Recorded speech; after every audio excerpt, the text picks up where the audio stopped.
Hi, my name is Rehman Anwer, and this is my first book. I live in London, but I have always been very close to تصوف and Sufism. So I thought about writing this book, and there are three major objectives to write this book. One was really to debunk some of the myths and misunderstandings about Sufism, because Tasawwuf or Sufism has been one of the most misunderstood and misused dimensions of Islam. So that was the prime objective, to address some of those misunderstandings.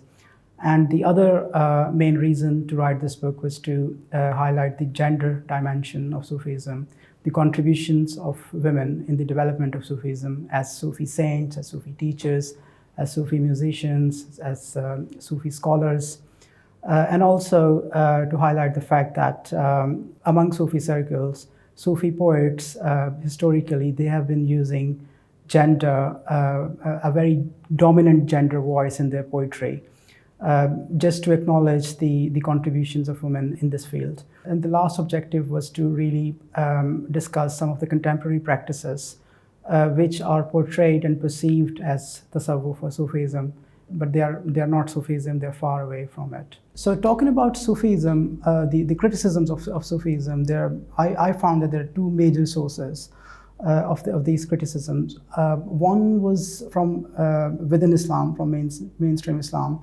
where this esoteric or inner dimension of the tasawwuf or Sufism wasn't fully understood, and some of the theologians or jurists of the earlier time, they started criticizing Sufism.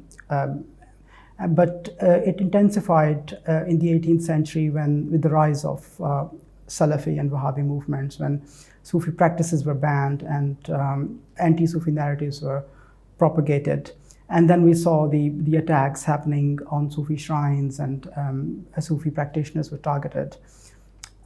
Similarly, the second source of criticism is from non-Muslim actors, from British Orientalist and Colonialist of the 17th and 18th and 19th century, who came to India, and they were very interested in Sufism. And they started translating various books of Sufi poets like Maulana Rumi, Hafiz Shirazi, but they were more interested in their free ideas. They were not interested in the Islamic dimension of Sufism. So the wrong translations, or a special focus on the free thinking part rather than the Islamic and the cultural dimension of Sufism, reinforced those negative stereotypes against Sufism. And that practice still continues in the contemporary times, when some of the Western translators and interpreters, they still use, for example, Maulana Rumi's poetry. They cut off its cultural and religious aspects, and they only focus on all other elements to sell it, rather than focusing on the religious part of it.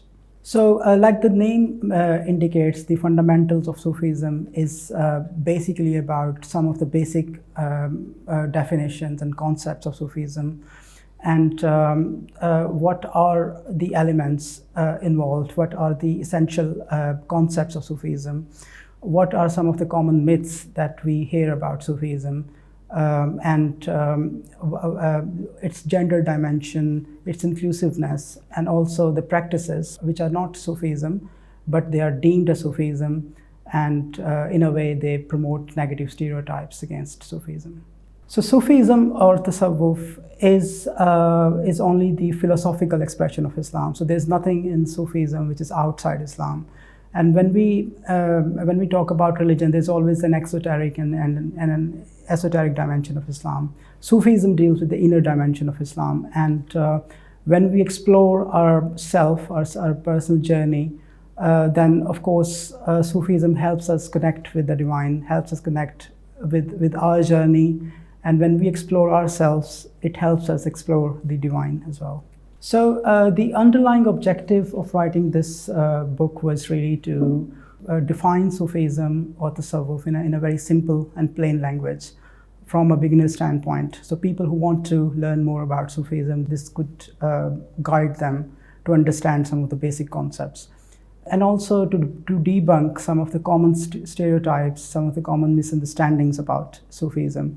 So the prime purpose of this book is really to debunk those anti-Sufi narratives, those myths surrounding Sufism, and also to start a discourse around Sufism in a very simple and plain language.